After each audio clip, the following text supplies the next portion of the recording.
Dimanche 2 décembre et depuis hier samedi, la Côte d'Ivoire assure la présidence du Conseil de sécurité de l'ONU et cela durant tout le mois de décembre. Une reconnaissance des efforts accomplis par le pays pour atteindre l'émergence. La Côte d'Ivoire, un pays dont la voix compte sur l'échiquier international. Élu membre non permanent de l'organe onusien en juin 2017, le pays siège au Conseil de sécurité depuis le 1er janvier 2018. Bien évidemment, nos équipes sont déployées pour vous faire revivre l'événement, pour vous faire vivre l'événement durant tout ce mois de décembre, tout au long de cette présidence. Et cette présidence du Conseil de sécurité, c'est notre sujet du Dimanche Magazine. Notre invité, c'est Dr Traoré Dolazié, qui est déjà installé. Bienvenue encore, docteur. On regarde ensemble cet élément vidéo, puis on revient pour échanger. Merci.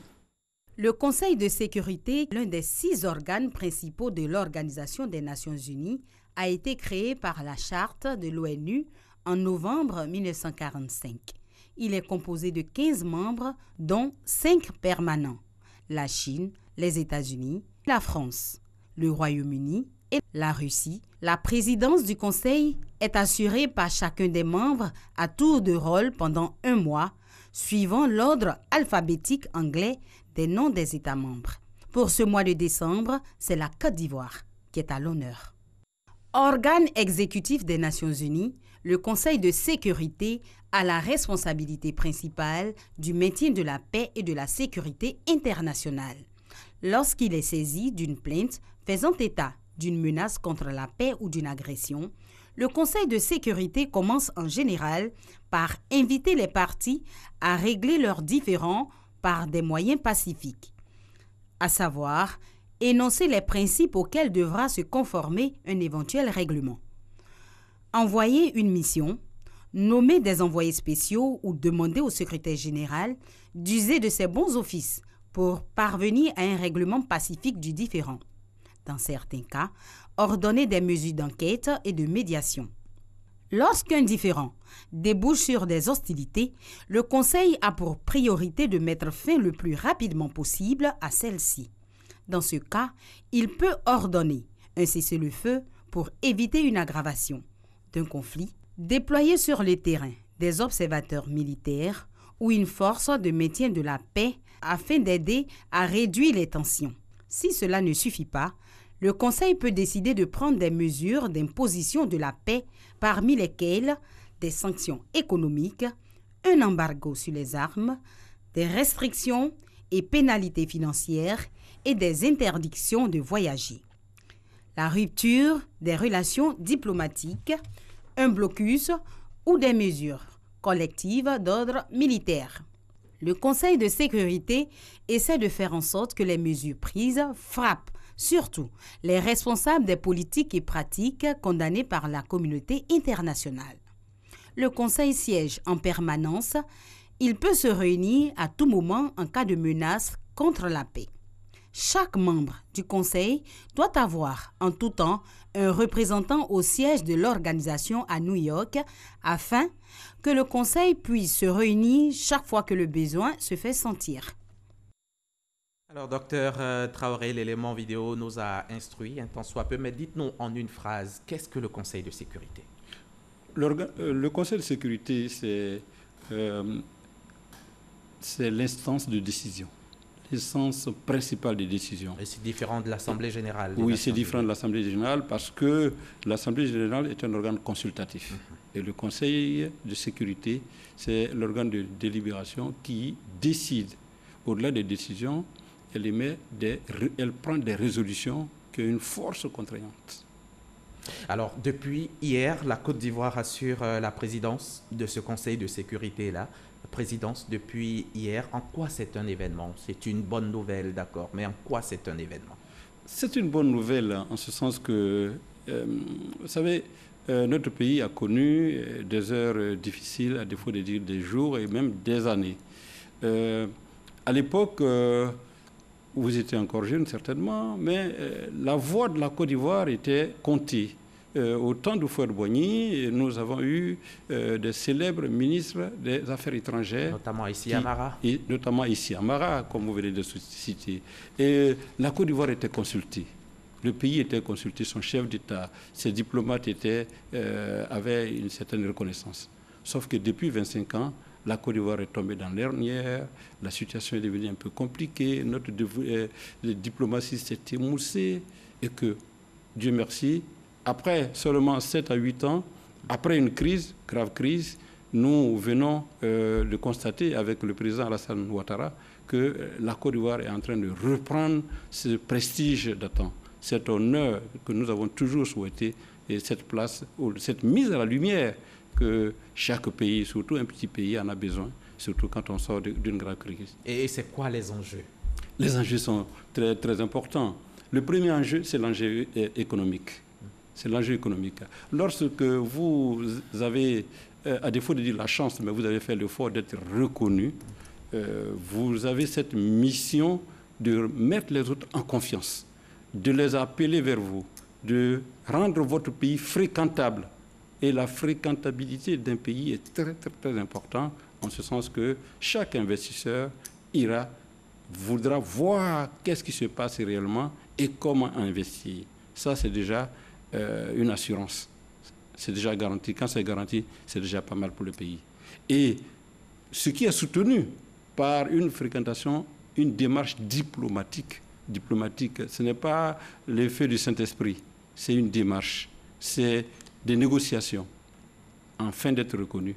Et sur ces deux plans, diplomatique, économique, et en cela, la Côte d'Ivoire a développé ce que nous appelons, dans les officines universitaires diplomatiques, ce qu'on appelle l'éco-diplomatie, c'est-à-dire une économie multilatérale, multisectorielle, qui voudrait ne serait-ce que apporter à la Côte d'Ivoire cette relance économique, et pour ne pas dire ce développement. Ce développement. Et à cette occasion, on va partager notre expérience de maintien de la paix. En quoi notre expérience-là est si spéciale? Notre expérience est spéciale, en ce sens que, imaginez, nous avons connu 10 ans de guerre. Notre expérience est spéciale. Après 10 ans de guerre, en moins de 8 ans, de 2011 en 2000, à défaut de dire 17 déjà, nous avons des taux de croissance à 2 chiffres. Nous avons un pays... Presque à 2 chiffres. Presque à 2 chiffres. Nous avons un pays globalement pacifié, et ce qui est déjà remarquable. Et autant important, en ce sens que nous, en tant que pays, à défaut de dire sous-développé, nous sommes soumis à certaines contraintes. Mais la Côte d'Ivoire a fait, à défaut de dire, un miracle, il faut le dire, et qu'aujourd'hui, notre président qui prend son bâton de pèlerin, qui est en train de rendre ça très, très, très positif. D'accord. Et aujourd'hui, l'ONU s'y est partie de la Côte d'Ivoire. Et alors qu'il y a certains pays où ils sont encore depuis plusieurs décennies. Oui. Je prends l'exemple de Chypre, où ils sont depuis 1945. L'exemple de Chypre, le Liban. Le Congo démocratique. Vous savez, c'est seulement en septembre 1960 que nous avons intégré le Conseil des Nations aux Nations Unies. En 58 ans, nous avons connu des fortunes diverses. Ouais. Sauf que ce que nous sommes en train de connaître maintenant est tout à fait nouveau. Nous sommes en train de cultiver ce qu'on appelle à la matière diplomatique l'art du rebond. L'art du rebond. Et cet art du rebond n'est pas fortuit. C'est une expérience que les autres voudront vraiment savoir. Et c'est en cela que le président Alassane Ouattara est à la matière un exemple. Et avec sa gouvernance, voudrait apporter cette expérience à la communauté internationale et nous allons en parler. Et il va même présider le 5 décembre prochain un débat de haut niveau sur le thème la reconstruction économique post-conflit, pilier de la consolidation et de la pérennisation de la paix et facteur de stabilité et de sécurité. Mais est-ce que cela m'amène à vous demander, est-ce que cette présidence, on peut dire que c'est l'aboutissement d'une diplomatie active de notre président? Oui. Bon, c'est d'abord l'aboutissement, parce qu'il y a certains pays, depuis 11 ans, certains pays qui mettent pieds et mains, mais qui n'arrivent pas à être acceptés jusque-là. C'est l'aboutissement, en ce sens que, de par la notoriété même de la personne, de par son parcours, de par son expérience, il est arrivé en si peu de temps à rassurer la sphère diplomatique et économique. Ça, c'est déjà des points de gagner. Deuxièmement, vous venez de dire que le 5, il va prendre la parole. Le 5 décembre, il est attendu à New York demain lundi. Le sujet est très important. C'est un thème pratiquement de réflexion. La reconstruction économique post-conflit, pilier solidaire et de pérennisation de la paix, facteur de stabilité et de sécurité. Vous voyez, ça c'est la mission même du Conseil de sécurité. Nous, aujourd'hui, nous constituons un exemple. En moins de 6 à 7 ans, nous sommes sortis nous avons fait la reconstruction, nous sommes en train de faire la reconstruction, nous sommes un exemple, nous sommes un pilier de consolidation sociale, nous sommes une pérennisation, nous avons pérennisé la paix, quoi qu'on puisse dire. Donc ce facteur-là, cette expérience-là, de quête de stabilité, voudrait être partagé par les autres, ce qui est pas mal. On disait que tout à l'heure que c'est un événement, en revenant un peu sur le cas d'un pays, par exemple, le Congo. Oui. Ça fait 58 ans que les opérations de maintien de l'ordre... Depuis 1960, oui. 1960 pour certains pays. Donc pour la Côte d'Ivoire, nous avons vécu seulement, on pourrait dire, 13 ans, de 2004 à 2017. Oui. Et seulement avec des points de pic seulement de 2004 à 2011 et tout le reste, nous pourrons dire que vive la Côte d'Ivoire. Quand on sait que 120 pays au monde ont connu des opérations de maintien de la paix. Absolument. Et 10 seulement s'en sont sortis. Le ministre des Affaires étrangères, Marcela Montano, évoquait récemment 2 dossiers importants qui pourraient être désormais confiés à la Côte d'Ivoire. Qu'est-ce que vous pouvez en dire? Oui, 2 dossiers très importants, en ce sens que d'abord le ministre Montano, le 6 décembre, va tenir ce qu'on appelle en matière diplomatique des conférences de cadrage. Et une conférence de cadrage serait tenue par le ministre Montano. Et le terme est le suivant. Une plus grande implication des États et des organisations sous-régionales et régionales pour plus d'efficacité dans la prévention de la résolution des conflits en étroite collaboration avec les Nations Unies. Vous voyez, c'est un mode de règlement de conflits. C'est un encouragement aux pays qui sortent des conflits, de ne pas baisser les bras, mais plutôt d'aller vite. Il y a un mécanisme, il y a l'expérience ivoirienne que le ministre Montano voudrait faire. Et encore, une information que... Et parmi les 2 dossiers en question, je pense qu'il y a la Centrafrique. Il y a la Centrafrique et le G5.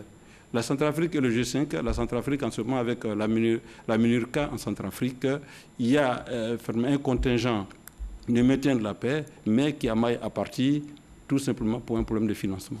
Pour un problème de financement, parce que c'est une opération multidimensionnelle, multisectorielle, qui certainement a de bons objectifs, mais qui manque de moyens. Et la Côte d'Ivoire va essayer de faire une réunion, un appel de fonds pour relancer. Pour le cas du G5, pour le cas du G5 Sahel. Aussi important, en ce sens que quand on parle du G5, c'est la Mauritanie, le Tchad, le Burkina Faso, le Mali et le Niger, qui sont à nos portes. À peine aujourd'hui aux informations, on nous disait qu'il y a eu des attaques au Burkina. Le G5, c'est une menace parce que ce sont des organisations terroristes qui se sont cristallisées de la zone de l'Afrique de l'Ouest jusqu'à l'Afrique centrale. Bien sûr. Nous allons terminer. Parlez-nous de la réforme du Conseil constitutionnel. Vous avez 20 secondes. Une réforme qui est tant appelée, par beaucoup de partis. Au-delà de la Centrafrique, qui est un dossier important du Conseil de sécurité confié à la présidente de la Côte d'Ivoire, au-delà du G5, il y a aussi la réforme, un projet sur la réforme du Conseil de sécurité. Dieu seul sait que depuis le Conseil de sécurité, il est resté encore bloqué sur le schéma de 1945 qui était fondé sur 5 postulats. Premier postulat, c'est-à-dire la puissance. Deuxième postulat, la démographie. Troisième postulat, la puissance militaire. Et quatrième postulat, le nucléaire. Voyez que tout ça, c'est aussi dépassé aujourd'hui. On voudrait que la Constitution... Il y a eu des tentatives. Il y a eu le G4 avec le Brésil, avec la France, avec autant de puissances qui ont tenté, l'Allemagne qui ont tenté, mais jusque-là, ça n'a pas fonctionné. Le veto dont disposent donc certains de ces États membres serait anachronique selon certaines parties. Et même la structuration du Conseil économique. Merci, docteur. Merci, docteur. Docteur Traoré Zola, nous sommes malheureusement tenus par le temps. Professeur donc en relations internationales à l'Université d'Abidjan, Cocody. Je rappelle que vous étiez sur notre plateau dans le cadre du magazine du dimanche. Nous avons parlé des enjeux de cette présidence du Conseil de sécurité. Présidence assurée, je le rappelle, par la Côte d'Ivoire depuis hier samedi 1er décembre. C'est la fin de cet entretien. C'est aussi la fin de ce 13h. Merci de votre confiance à notre chaîne et bon dimanche chez vous.